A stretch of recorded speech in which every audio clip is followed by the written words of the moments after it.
Well, everyone, it's time for us to talk about none other than the Nintendo Switch Lite and see how this console still holds up in 2022. Now, this console actually came out in 2019, and it's going to be approaching 3 years old, and it's actually very interesting because this was a cheaper console of the Nintendo Switch, and it's already been out for a couple of years. We're pretty much already used to it, but with all these new rumors of the next Nintendo Switch coming out, it's very interesting that we got the OLED Nintendo Switch with pretty much the same internals for the most part in terms of performance and everything as this specific console. So because of that, in my opinion, I think whether you have the Switch Lite or the most expensive OLED Switch, I think you're going to be in good hands. I don't think you're going to be missing out on too much even when the Switch Pro or Switch 2 comes out. So without a doubt, if you still have the Nintendo Switch Lite, it's still a very good console for sure. I would probably recommend getting the OLED Switch if you have extra money, but even if you don't, this console is still very good for the most part. Now, this specific console goes for $200 in the brand new market. If you want to pick it up on Amazon, links will be down in the description. You can get it from there and help support the channel at the same time.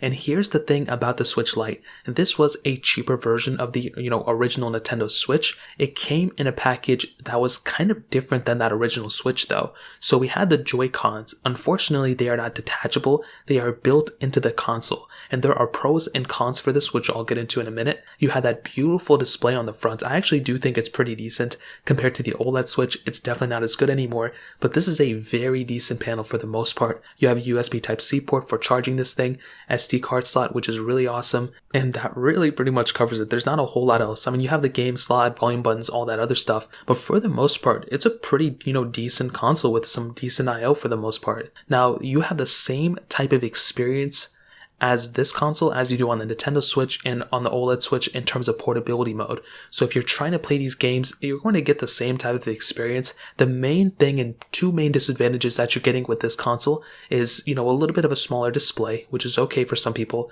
but also no ability to actually dock to a monitor or a TV. Now, in my opinion, this is a really big downside. I would love to have the ability to actually dock, all my consoles up. I wish there was a portable Xbox I could bring with me or a portable PS5, but there are still times where I want to go ahead and dock it up to a TV or monitor and just kind of chill back and play it that way. With this Switch Lite, there is no way to do that unless you want to have like a camera pointing to it and stream it. That's really the only way to do it. Unfortunately, that's one of the main reasons why the Switch Lite is such a good portable console, because it really focuses in on the portability aspect.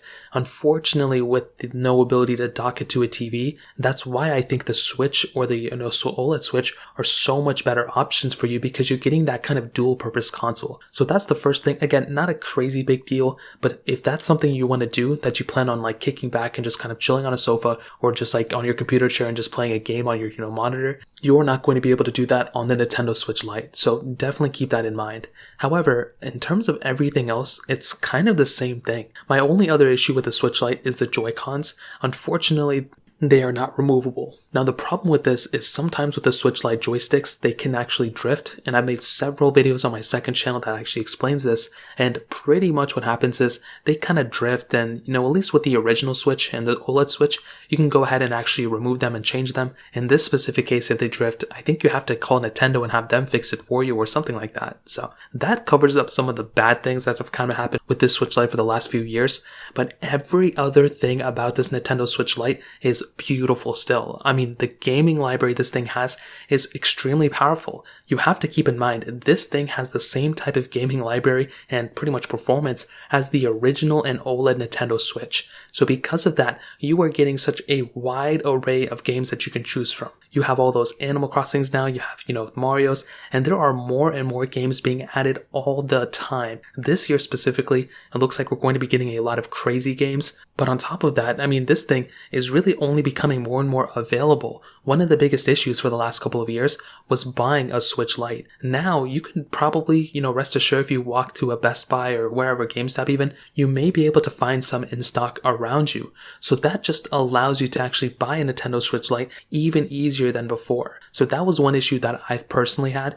I was able to walk into a Walmart about 2 years ago when I bought this thing, and I actually was able to buy it without like having to wait in line or anything. It was just kind of available, which was really awesome. Now with this Switch Lite, I'm sure they are more available. I'm sure there's some on Amazon. I think I saw some there too. So that was another issue that has now pretty much been fixed as well. Now, one of my things that I do with my Switch Lite every once in a while is pretty much just, boot it up and play a game here and there. And the battery life is one of those things that's still pretty decent on this specific, iPhone. Maybe the only issue that I have even slightly, and it's not a big deal, but one little issue that I had with my, Nintendo Switch Lite was sometimes the battery wasn't as good as something like my Switch Lite and maybe some other devices that I had. I don't think, again, it's a crazy big deal. It's kind of expected, but you do have to keep in mind that if you're planning on playing in portable mode all of the time, which you only have that ability on the Switch Lite, you want to be around a charger, because if you're not, and if you don't dock it up to a dock like you can on the Switch and OLED Switch, you may forget to charge this thing and different things like that. But in my experience, and from what I've heard from a lot of different people,